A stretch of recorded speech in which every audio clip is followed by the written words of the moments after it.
History of the Waldenses by J. A. Wylie. Narrated by Timothy Turner.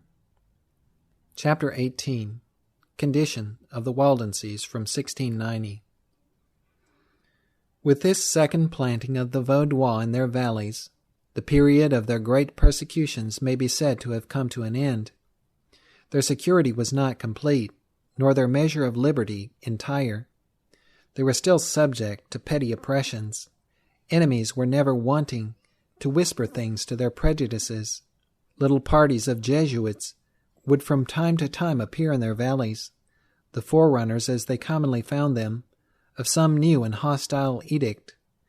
They lived in continual apprehension of having the few privileges which had been conceded to them swept away, and on one occasion they were actually threatened with a second expatriation. They knew, moreover, that Rome, the real author of all their calamities and woes, still meditated their extermination, and that she had entered a formal protest against their rehabilitation, and given the Duke distinctly to understand that to be the friend of the Vaudois was to be the enemy of the Pope. Nevertheless, their condition was tolerable, compared with the frightful tempests which had darkened their sky in previous eras.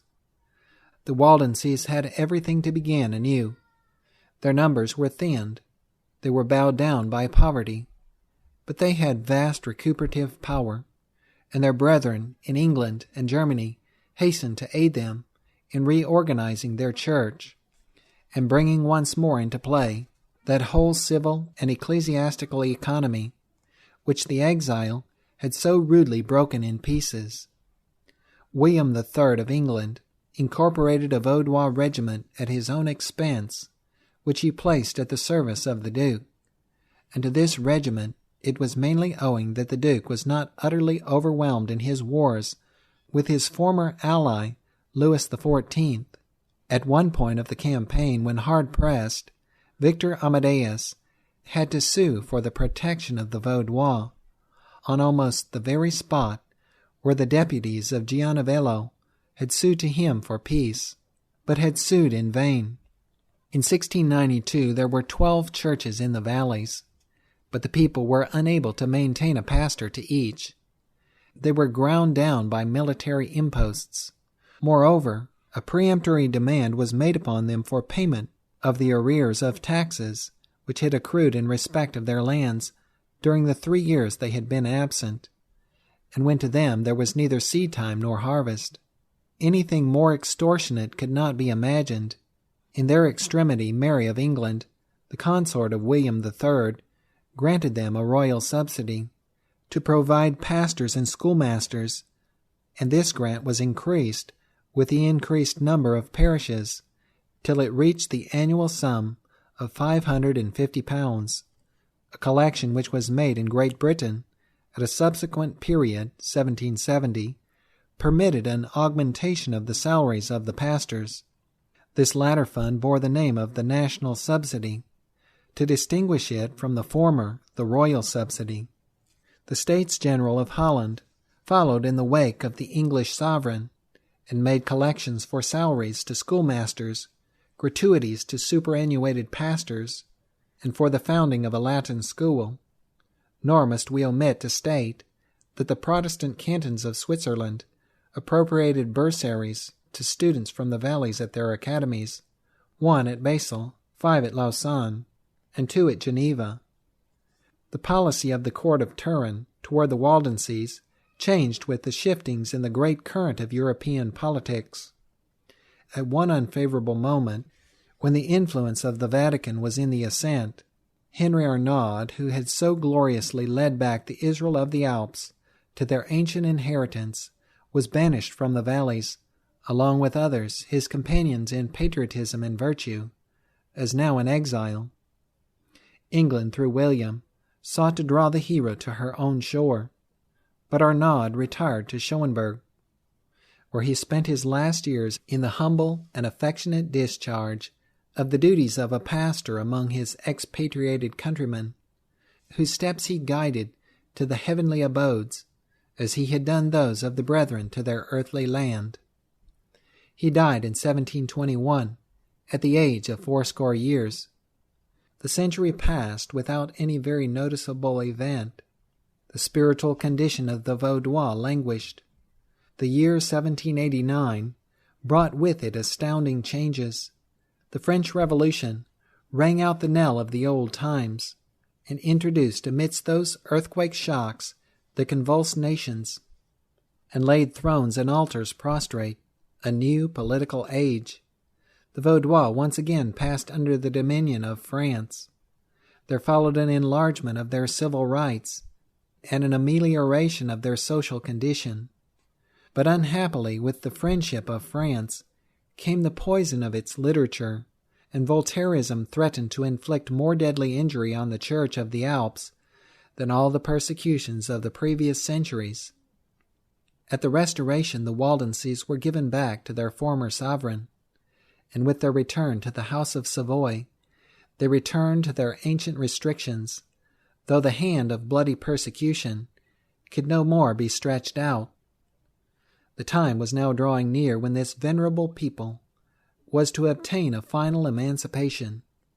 That great deliverance rose on them, as day rises on the earth, by slow stages. The visit paid them by Apostolic Felix Neff in 1808 was the first dawning of their new day. With him a breath from heaven, it was felt, had passed over the dry bones. The next stage in their resurrection was the visit of Dr. William Stephen Gilly in 1828. He cherished, he tells us, the conviction that this is the spot from which it is likely that the great sower will again cast his seed, when it shall please him to permit the pure Church of Christ to resume her seat in those Italian states from which pontifical intrigues have dislodged her. The result of Dr. Gilly's visit was the erection of a college at La Torre for the instruction of youth and the training of ministers, and a hospital for the sick, besides awakening great interest on their behalf in England. After Dr. Gilly, there stood up another to befriend the Waldenses and prepare them for their coming day of deliverance. The career of General Beckwith is invested with a romance not unlike that which belongs to the life of Ignatius Loyola. Beckwith was a young soldier, and as brave and chivalrous and ambitious of glory as Loyola. He had passed unhurt through battle and siege. He fought at Waterloo till the enemy was in full retreat, and the sun was going down. But a flying soldier discharged his musket at a venture, and the leg of the young officer was hopelessly shattered by the bullet. Beckwith, like Loyola, passed months upon a bed of pain, during which he drew forth from his portmanteau his neglected Bible, and began to read and study it. He had laid down, like Loyola, a knight of the sword, and like him he rose up a knight of the cross, but in a truer sense. One day in 1827 he paid a visit to Apsley House, and while he waited for the Duke, he took up a volume which was lying on the table. It was Dr. Gilly's narrative of his visit to the Waldenses. Beckwith felt himself drawn irresistibly to a people with whose wonderful history this book made him acquainted for the first time. From that hour his life was consecrated to them. He lived among them as a father, as a king. He devoted his fortune to them. He built schools and churches and parsonages. He provided improved school books and suggested better modes of teaching. He strove above all things to quicken their spiritual life. He taught them how to respond to the exigencies of modern times. He specially inculcated upon them that the field was wider than their valleys, and that they would one day be called to arise and to walk through Italy in the length of it and in the breadth of it. He was their advocate at the court of Turin, and when he had obtained for them the possession of a burying ground outside their valleys, he exclaimed, "Now they have got enfeoffment of Piedmont, as the patriarchs did of Canaan, and soon all the land will be theirs." But despite the efforts of Gilly and Beckwith, and the growing spirit of toleration, the Waldenses continued to groan under a load of political and social disabilities. They were still a proscribed race. The once goodly limits of their valleys had in later times been greatly contracted, and like the iron cell in the story, their territory was almost yearly tightening its circle around them. They could not own or even farm a footbreadth of land, or practice any industry beyond their own boundary. They could not bury their dead save in their valleys, and when it chanced that any of their people died at Turin or elsewhere, their corpses had to be carried all the way to their own graveyards. They were not permitted to erect a tombstone above their dead, or even to enclose their burial grounds with a wall. They were shut out from all the learned and liberal professions. They could not be bankers, physicians, or lawyers. No avocation was left them but that of tending their herds and pruning their vines. When any of them emigrated to Turin or other Piedmontese town, they were not permitted to be anything but domestic servants. There was no printing press in their valleys. They were forbidden to have one, and the few books they possessed, mostly Bibles, catechisms, and hymn books, were printed abroad, chiefly in Great Britain. And when they arrived at La Torre, the moderator had to sign before the revisor-in-chief an engagement that not one of these books should be sold, or even lent to a Roman Catholic. They were forbidden to evangelize or make converts. But though fettered on the one side, they were not equally protected on the other, for the priests had full liberty to enter their valleys and proselytize, and if a boy of 12 or a girl of 10 professed willingness to enter the Roman Church, they were to be taken from their parents, that they might with more freedom carry out their intention. They could not marry save among their own people. They could not erect a sanctuary save on the soil of their own territory. They could take no degree at any of the colleges of Piedmont. In short, the duties, rights, and privileges that constitute life, they were denied. They were reduced as nearly as was practicable to simple existence, with this one great exception, which was granted them not as a right, but as a favor, namely, the liberty of Protestant worship within their territorial limits. The Revolution of 1848, with trumpet peal, sounded the overthrow of all these restrictions. They fell in one day. The final end of Providence, in preserving that people during long centuries of fearful persecutions, now began to be seen. The Waldensian Church became the door by which freedom of conscience entered Italy. When the hour came for framing a new constitution for Piedmont, it was found desirable to give standing room in that constitution to the Waldenses, and this necessitated the introduction into the edict of the great principle of freedom of worship as a right. The Waldenses had contended for that principle for ages. They had maintained and vindicated it by their sufferings and martyrdoms, and therefore they were necessitated to demand, and the Piedmontese government to grant, this great principle. It was the only one of the many new constitutions framed for Italy at that time in which freedom of conscience was enacted. Nor would it have found a place in the Piedmontese constitution but for the circumstance that here were the Waldenses, and that their great distinctive principle demanded legal recognition, otherwise they would remain outside the Constitution. The Vaudois alone had fought the battle, but all their countrymen shared with them the fruits of the great victory. When the news of the Statuto of Carlo Alberto reached La Torre, there were greetings on the streets, psalms in the churches, and blazing bonfires at night on the crest of the snowy Alps.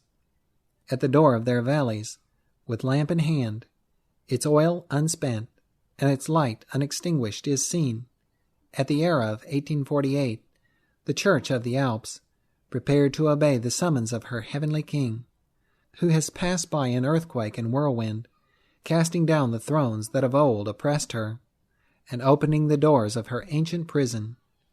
She is now to go forth and be the light of all Italy, as Dr. Gilly 30 years before had foretold she would, at no distant day, become.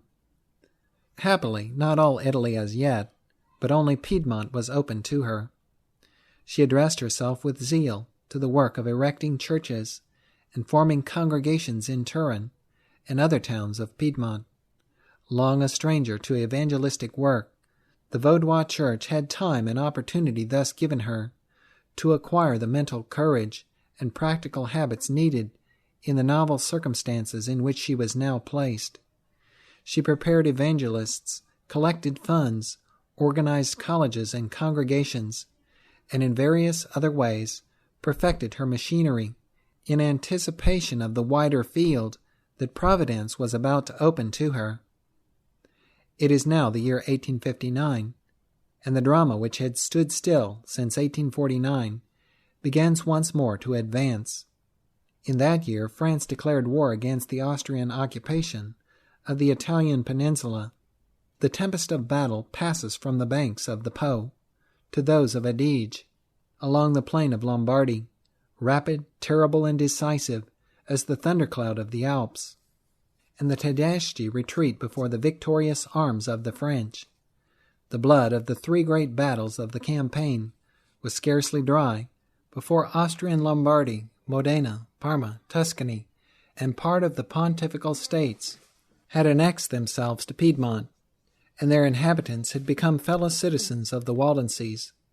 With scarcely a pause there followed the brilliant campaign of Garibaldi in Sicily and Naples, and these rich and ample territories were also added to the kingdom of the patriotic Victor Emmanuel.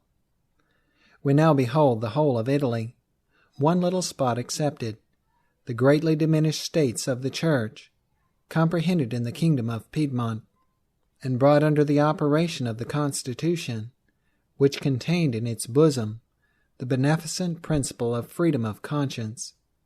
The whole of Italy, from the Alps to Etna, with the exception already stated, now became the field of the Waldensian Church. Nor was this the end of the drama. Another 10 years passed away. France again sends forth her armies to battle, believing that she can command victory as aforetime. The result of the brief but terrible campaign of 1870, in which the French Empire disappeared and the German uprose, was the opening of the gates of Rome. And let us mark, for in the little incident we hear the voice of 10 centuries.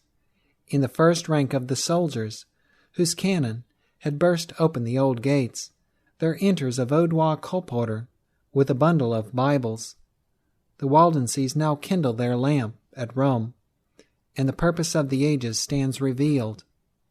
Who can fail to see in this drama, advancing so regularly and majestically, that it is the divine mind that arranges, and the divine hand that executes? Before this power it becomes us to bow down, giving thanks that he does his will, nor once turns aside for the errors of those that would aid, or the strivings of those that would oppose his plan, and by steps unfathomably wise and sublimely grand carries onward to their full accomplishment his infinitely beneficent purposes.